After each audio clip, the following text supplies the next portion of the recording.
Okay, so here is the area. I'm inside a water heater closet on a ladder so I can reach up over the water heater because there's literally no space. So I had to get on the ladder to reach over the water heater and down, and I had to cut this wall out, which was pretty tricky, but I got that cut out, okay? And now that that's cut out, you can see the pipes here. There's a copper pipe here and a copper pipe right here.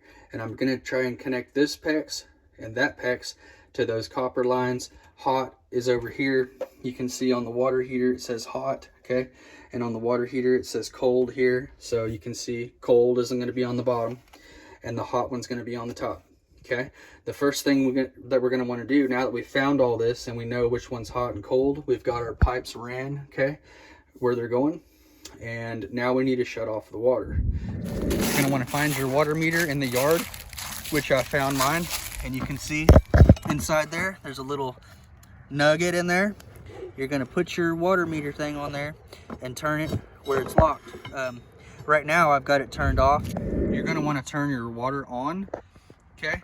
So that it bleeds all the extra water that's in the pipe out. Also gonna wanna let the water bleed out of the kitchen sink, the bathroom vanity, flush the toilet, turn on the shower, turn everything on, basically is what I'm saying. Now that you have everything turned on, we shouldn't have water in the pipes. Well, there's going to be a little bit, but hopefully not too much, that there's not too much spill coming out of those pipes once we cut them. Now I'm going to go get a towel and start cutting that pipe. Now that I have the water turned off of the meter and all the water turned on inside the house, and I have put a towel in here underneath the pipe that I'm about to cut first, I'm going to show you what I'm going to cut it with. I'm going to cut it with this little pipe cutter right here, copper cutter, okay? And all you do with this copper cutter is you put it on the pipe, okay? And you're gonna tighten down the wheel right here, righty-tighty. Of course, I'm gonna try to do this on video. Okay, righty-tighty until it's snug, and then you're just gonna literally just spin it. You're gonna spin the whole thing around the pipe like this, over and over and over again, until it loosens up. Then you tighten it down a little bit more, keep spinning, tighten it down a little bit more, spin, spin, spin, tighten it down a little bit more, spin, spin, spin, until the pipe cuts. Okay, and you'll get a clean cut. Now that once that's cut, now I'm showing you this on this because I can't video this and do all this. I'm not a, I'm not a actress over here. I'm just trying to show you guys how this is done, okay?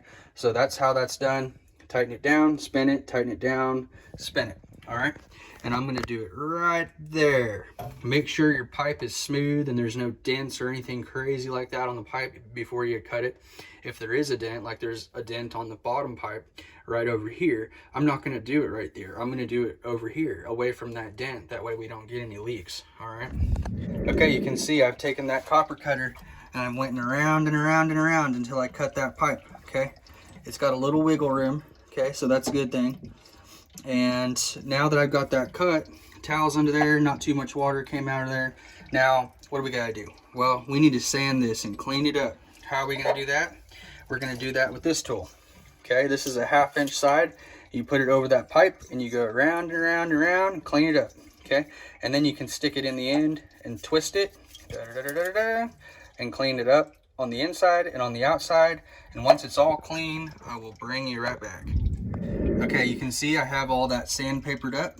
It's cleaned up and it's got a little bit of wiggle room. Like I said, this side can go backwards or forwards a little bit, and this side can go backwards or forwards just a little bit.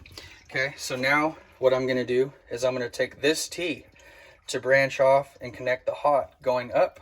So the hot will go on that, this side will go on there, and this side will go on there. So let's pick one side or the other, and you're gonna push this. You're just gonna push this fitting. It's simply all you do is push it on until it clicks. Push it pretty hard and it'll click. But when you're pushing it on, don't just push it on. Hold the pipe with one hand and use your other hand to push this on until you feel it connect. Okay, you push pretty hard. And then once this side is connected, I'll push this side over and then push it in until it connects. Once both sides are connected, make sure, that it's connected. Just give the pipe a little pull and see if it doesn't pull out, and you'll hear it click and stuff. You'll feel it, And then I'm gonna snap the red in the top. That's literally all you do. The hardest part is getting the hole cut, cleaning it, cutting the pipe, and running the pipe. This fitting, there ain't nothing to it. You snap it on. You can see all I did was put this on this side while this one was pushed over. And then once this is, you got to push it in there all the way. And you'll feel it, guys. You'll feel it sliding in through there. And then just pretty much push it as hard as you can. Well, you know, pretty much. And push them both together as hard as you can, you know, like that. Inwards like this to the middle piece. This should slide in all the way. This should slide in all the way. You'll feel it. You'll get an idea once you slide it on there. And that's what it looks like. Now, over here, I've cleaned this one, and I've cleaned this one, and I'm going to put another T in right there. So I'll bring you right back once I got both of those in there. I have removed the towel. I've cut here, pulled it apart a little bit, slapped that T on there, made sure everything slid in on everything, all 4 connections. And then these last 2, which will be 6 connections, I pressed them down instead of sideways into there. Make sure you hold underneath it when you're pushing down. And, you know, don't jiggle them around too much. Keep everything pretty stable. Just press it all together really tight. Okay, and there it is. I didn't run it in the wall because there's no need, because this is a hot water heater closet and there's pipes running out anyway. So, but keep in mind, if you wanted to run it in the wall, you could have ran it down that stud and cut all this sheetrock out, tacked it down and everything. But this is perfect for me, and it's easy to repair in the future if I ever need to get to it. Now that all that is connected, and those pipes go up in the attic, and then they lead over here. They come down the wall right here, which is going to be a pantry, so they won't be just sticking out like that. They will actually be hidden and inside a pantry.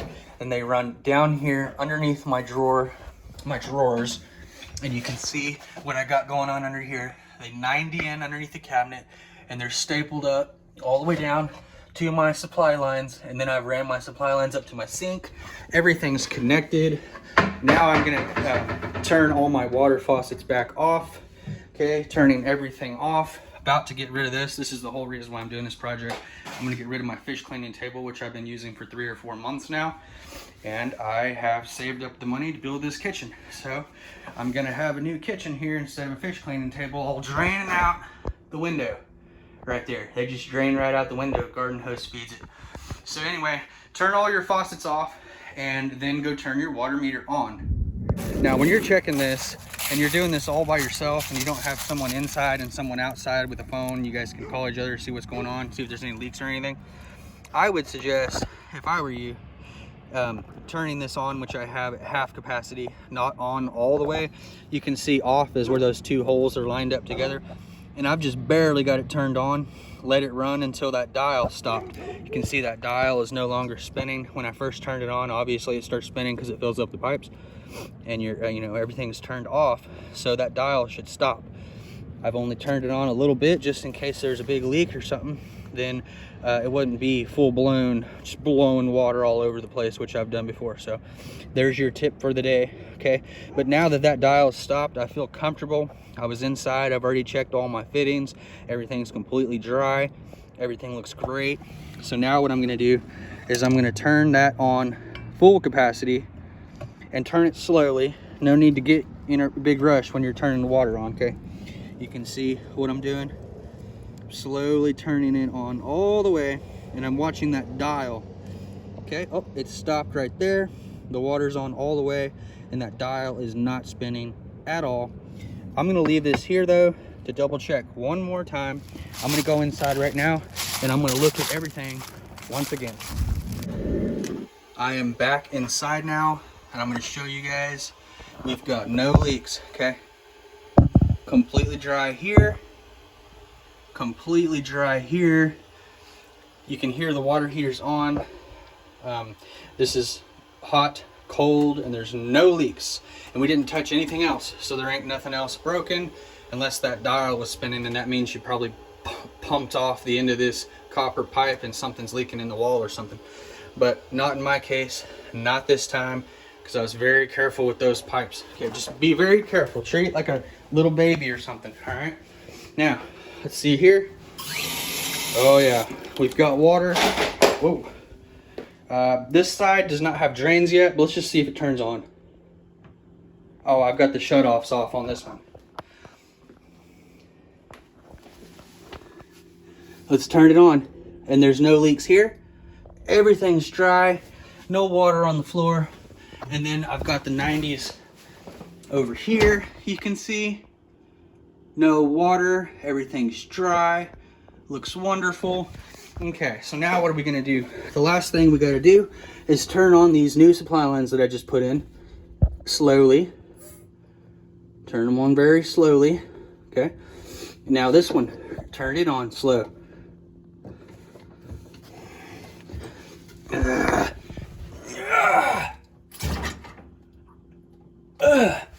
Okay, both of those are on. Now, like I said, here. Let's see if this works. First time ever. I have not had water in this new kitchen coming out of an actual appliance. Yep, that works great. Let's see if this one works. Okay, we work. First shot glance, guys. You guys witnessed it first time with me. No leaks, water's running, and I'm gonna get rid of that fish cleaning table right now. If this video was helpful in any way, go ahead and like it, subscribe to the channel, like, improve if it is, and see you next time.